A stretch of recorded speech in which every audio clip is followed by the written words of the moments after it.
Segundo Reis, capítulo 14.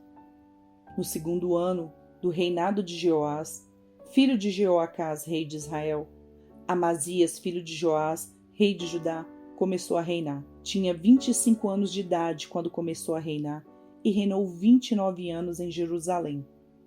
A mãe dele se chamava Jeoadã e era de Jerusalém.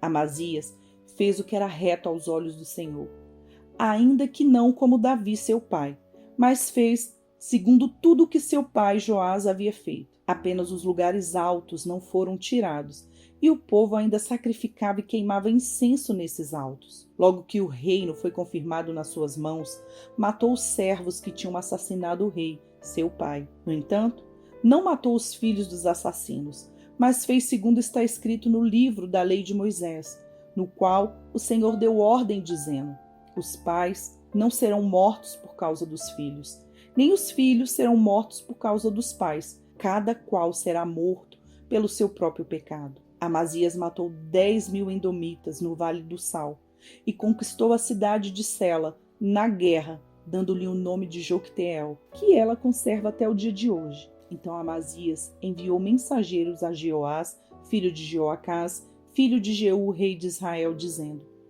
venha me enfrentar no campo de batalha. Porém, Jeoás, rei de Israel, respondeu a Amazias, rei de Judá: o espinheiro que está no Líbano mandou dizer ao cedro que lá está: dê a sua filha por mulher ao meu filho. Mas um animal selvagem que estava no Líbano passou e pisoteou o espinheiro. Na verdade, você derrotou os edomitas e o seu coração se encheu de orgulho. Glorie-se disso e fique em casa. Por que provocar um mal que trará somente desgraça para você e para Judá? Mas Amazias não quis atendê-lo. Então Jeoás, rei de Israel, avançou contra Amazias, rei de Judá, e eles se enfrentaram em Bet-Semes, que está em Judá. Judá foi derrotado por Israel, e os soldados tiveram de fugir para suas casas. Jeoás, rei de Israel, prendeu Amazias, rei de Judá, filho de Joás, filho de Acasias, em Bet-Semes. Então foi a Jerusalém e derrubou uma parte da muralha da cidade, desde o portão de Efraim até o portão da esquina, numa extensão de mais ou menos 200 metros. Pegou todo o ouro, a prata e todos os utensílios que havia na casa do Senhor e nos tesouros do palácio real, bem como alguns reféns, e voltou para Samaria. Quanto aos demais atos de Jeoás, ao que fez e o seu poder com que lutou contra Amazias, rei de Judá, não está tudo escrito no livro da história dos reis de Israel? Jeoás morreu e foi sepultado em Samaria, junto aos reis de Israel. E Jeroboão, seu filho, reinou em seu lugar. Amazias, filho de Joás, rei de Judá, viveu 15 anos depois da morte de Jeoás, filho de Joacás, rei de Israel. Quanto aos demais atos de Amazias, não está tudo escrito no livro da história dos reis de Judá? Conspiraram contra ele em Jerusalém e ele fugiu para Laques. Porém, enviaram homens atrás dele até Laques e o mataram. Trouxeram-no sobre cavalos e o sepultaram em Jerusalém junto a seus pais na cidade de Davi. Todo o povo de Judá tomou Uzias, que tinha 16 anos de idade, e o constituiu rei em lugar de Amazias, seu pai. Depois da morte de seu pai, Uzias reconstruiu Elate e a restituiu a Judá. No 15º ano do reinado de Amazias, filho de Joás, rei de Judá, Jeroboão, filho de Jeoás, rei de Israel, começou a reinar em Samaria e reinou 41 anos. Jeroboão fez o que era mal aos olhos do Senhor. Jamais se afastou de nenhum dos pecados de Jeroboão, filho de Nebate, que este levou a Israel a cometer. Restabeleceu os limites de Israel, desde a entrada de Amate até o mar de Arabá.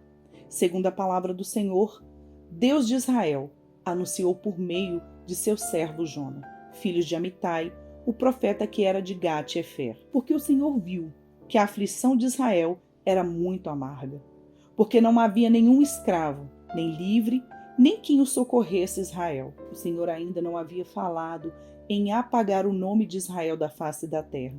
Porém, os livrou por meio de Jeroboão, filho de Jeoás. Quanto aos demais atos de Jeroboão, tudo o que fez, o seu poder, como lutou e como reconquistou Damasco e Amate, pertencentes a Judá, para Israel, não está tudo escrito no livro da história dos reis de Israel?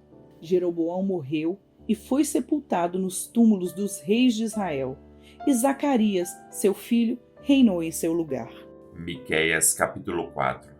Nos últimos dias, o monte do templo do Senhor será estabelecido no alto dos montes e se elevará sobre as colinas, e para ele afluirão os povos. Muitas nações virão e dirão: venham, subamos ao monte do Senhor e ao templo do Deus de Jacó, para que nos ensine os seus caminhos e andemos nas suas veredas. Porque de Sião sairá a lei, e a palavra do Senhor de Jerusalém. Ele julgará entre muitos povos e corrigirá nações poderosas e distantes. Estas transformarão as suas espadas em lâminas de arados e as suas lanças em foices. Nação não levantará a espada contra nação, nem aprenderão mais a guerra. Mas cada um se assentará debaixo da sua videira e debaixo da sua figueira, e não haverá quem os atemorize, porque a boca do Senhor dos Exércitos o disse. Porque todos os povos andam, cada um em nome do seu Deus, mas, quanto a nós, andaremos em nome do Senhor, nosso Deus, para todo sempre. Naquele dia, diz o Senhor, congregarei os que cocheiam e recolherei os que foram expulsos e os que eu tinha afligido. Dos que cocheiam farei um remanescente, e dos que foram lançados para longe, uma nação poderosa. E o Senhor reinará sobre eles no monte Sião, desde agora e para sempre.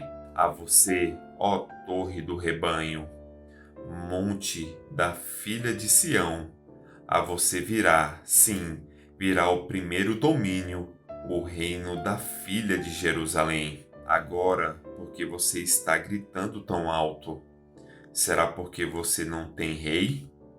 Morreram os seus conselheiros? Apoderou-se de você a dor como da mulher que está dando à luz? Suporte as dores e faça força, filha de Sião, como a mulher que está dando à luz. Porque agora vocês terão de sair da cidade e morar nos campos. Vocês irão para a Babilônia. Ali, porém, vocês serão libertados. Ali o Senhor os remirá das mãos dos inimigos. Agora muitas nações se reunirão contra você, dizendo: que Jerusalém seja profanada, que os nossos olhos se deliciem com a ruína de Sião. Mas essas nações não reconhecem os pensamentos do Senhor, nem entendem o seu plano. Ele os ajuntou como feixes a serem batidos na eira. Levante-se e comece a debulhar, ó filha de Sião, porque eu lhe darei chifres de ferro e cascos de bronze.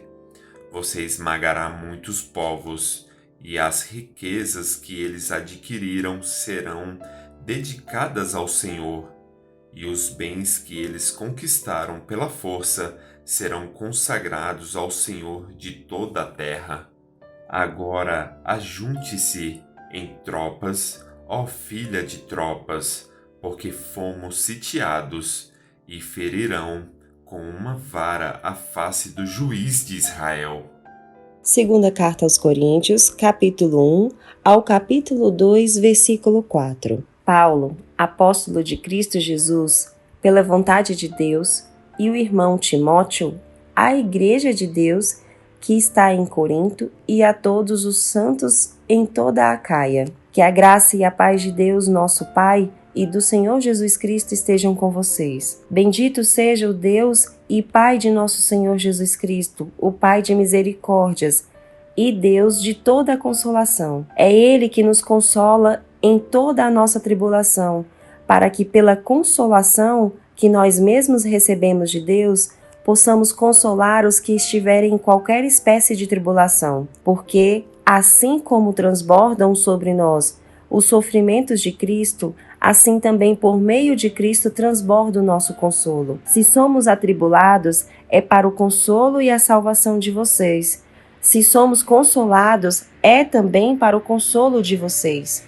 Esse consolo se torna eficaz na medida em que vocês suportam com paciência os mesmos sofrimentos que nós também suportamos. A nossa esperança em relação a vocês é sólida, sabendo que assim como vocês são participantes dos sofrimentos, assim também serão participantes da consolação. Porque não queremos, irmãos, que vocês fiquem sem saber que tipo de tribulação nos sobreveio na província da Ásia. Foi algo acima das nossas forças, a ponto de perdermos as esperanças até da própria vida.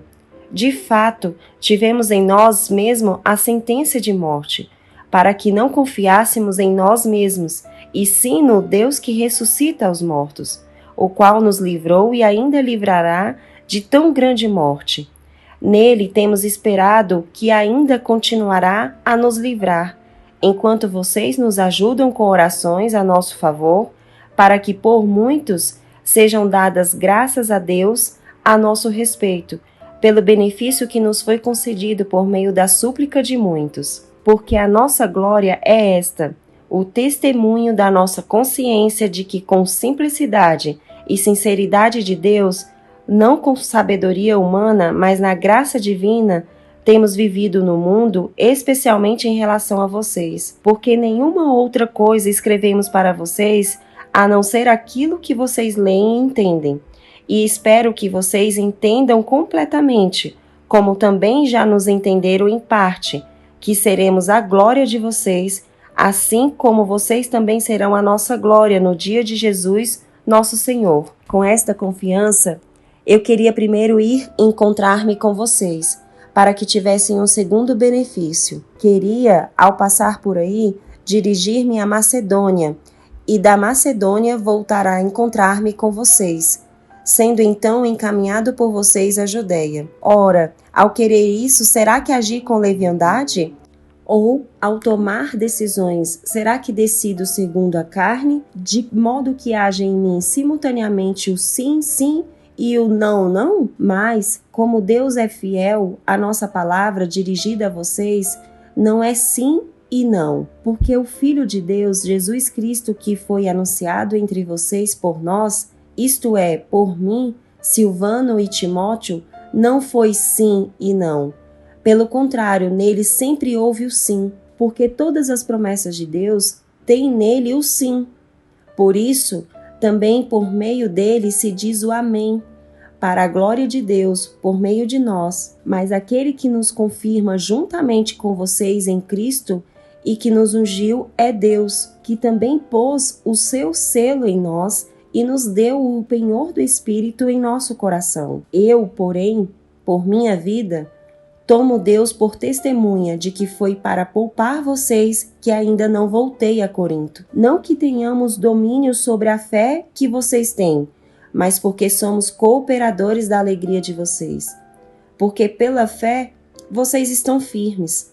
Porque decidi por mim mesmo o seguinte: não voltar a me encontrar com vocês em tristeza, porque se eu entristeço vocês, quem me alegrará, senão aquele a quem tenho entristecido? E escrevi isso para que, quando eu for, não seja entristecido por aqueles que deveriam me alegrar, confiando em todos vocês de que a minha alegria é também a alegria de vocês. Porque lhes escrevi no meio de muitos sofrimentos e angústias, de coração com muitas lágrimas, não para que vocês ficassem tristes, mas para que soubessem do amor que tenho por vocês. Curta, comente e compartilhe.